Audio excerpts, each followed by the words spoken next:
Alright guys, here's a lock that went directly into the intimidation bucket, or that's where it ought to live, I guess. This is a Welch. I never heard of the brand before, but when you take a look at several of the factors about this lock, I think you'll agree with me. First of all, look at the keyway. Very paracentric. Let me grab a pick here and we can take a little bit closer look at it. First of all, we're not going to be able to pick from the bottom because we got some pretty nasty obstructive warding in there. You see that first warding gets in our way. The second thing about this is that because this piece of warding sticks so far out into the keyway, if we pick from this ledge, we have to go around him. If we use a thick pick like this 23,000th, it's only going to be able to go up about that far. So if you got any really high cut pins, this pick is really not going to be able to get them unless you really ram it up in there and cause it to bend. But then of course it's going to wedge inside of that keyway. A lot of your feedback is going to be lost if you try to use a fat pick. So instead, I'm going to try to use a 15,000ths and probably go from this ledge.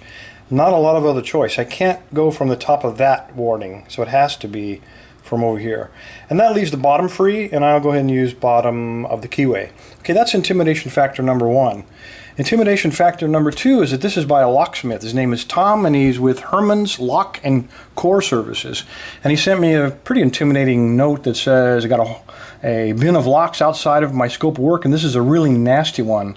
So I decided to take a crack at making one damn devilish lock, and that's what I'm going to call this one. Some of the pins come from a Unican core that came from a Unican digital lock with an odd bypass cylinder, and the letter goes on to talk about some of the specs on that and some of the measurements on some of the increments on the pins in this thing. So I'm looking around trying to find out where I left my vise. Let me find the vise, get this thing clamped up, and we'll see if we can't get it picked. Alright, that ought to hold him. Here's what the key looks like, and that is precisely what you want to see in a challenge lock. This one is hand filed. You can tell because it's kind of rounded off at the valley of each. You got a high one hiding behind one or more low cut pins. It works beautifully. You can see the tailpiece is it does open. Tailpiece is getting caught in the jaw there, but that's all right. Hopefully we won't be needing that key. Let's go ahead and get some tensioning in there. I'm going to use the bottom of the keyway, and maybe not that one. Maybe trying the medium one. And that ought to work. And I'm going to use a 15,000th, the one by Rev Tattoo, the DeForest diamond he made for me. It's in 15,000th. Let me zoom in a little bit. Maybe a little more. See if we get some feedback from this thing. Alright, let me just, before I apply tension, check. I got some pretty strong springs here. Some very strong springs. Alright. Feels like there's sand in there, and when I say that I mean serrations. You can hear them crunching when I'm checking the pins. Alright, very light tension, and let's just start seeing what'll happen here. Pick it just like an American lock.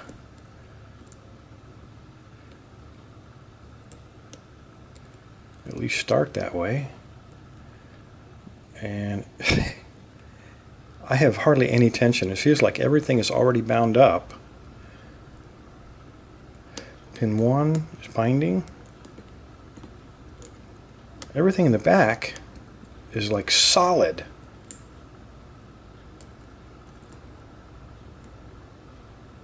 So there must be some, I don't know what these Unican digital picks look like, or digital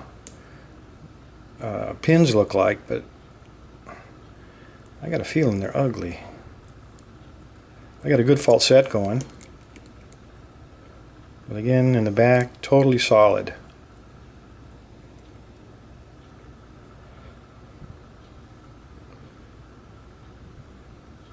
Alright, pin 1 is giving me the slightest of counter rotation, but it's a 15,000. If I pick him like this, I'm probably going to bend my pick. So what I'm going to do, I don't know if you guys ever seen this technique. They use it in competitions. So what they do is they put their pick all the way in and then kind of tilt it. And if you have a stubborn pin number 1, sometimes that'll help him. And this is a really strong spring on them. That's why I'm hesitant to. I mean, he does not want to give up.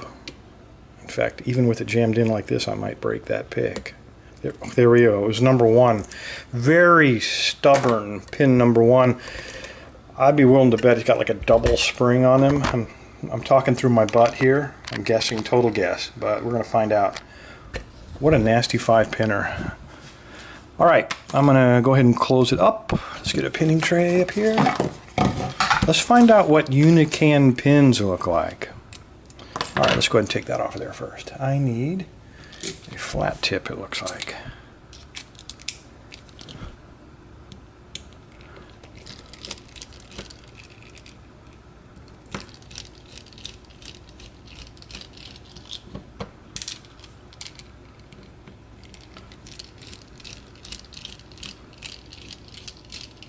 I gotta say, when we were picking this thing out, there was like no feedback other than what you'd feel when you're picking an American lock with serrated pins.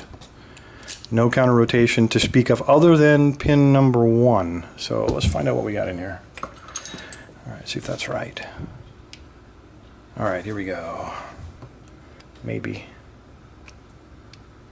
Wow, that's tight.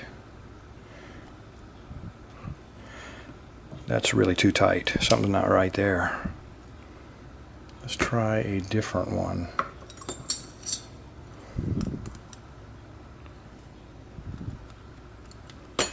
Okay, let's not try that one. Come here, you. Let's try this guy. Something is really wrong here. He'll go in there, but I may not get him out. I mean, it's really... That's probably not right. Something's not right here. Okay, and it's too big for the little guy.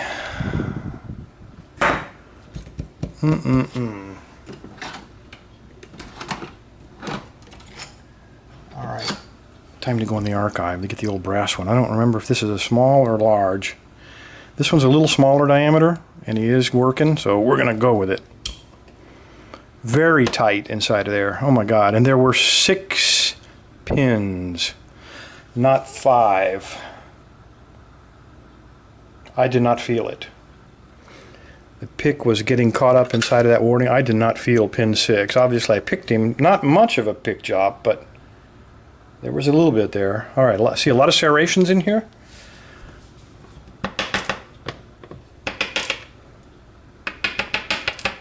That'll teach me to trust the key or the length of the lock.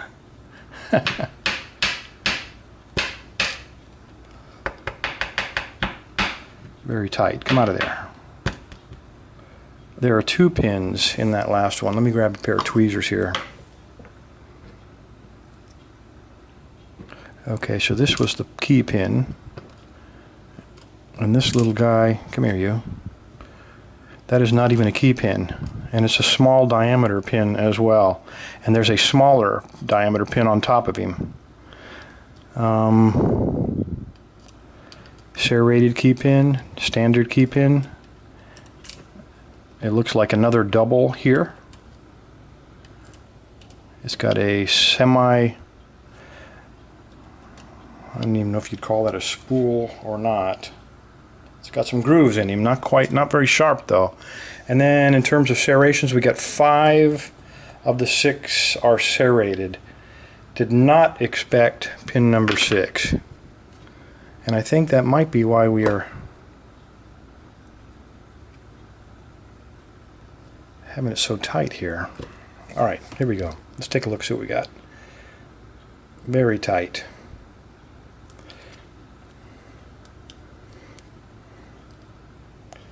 Very tight.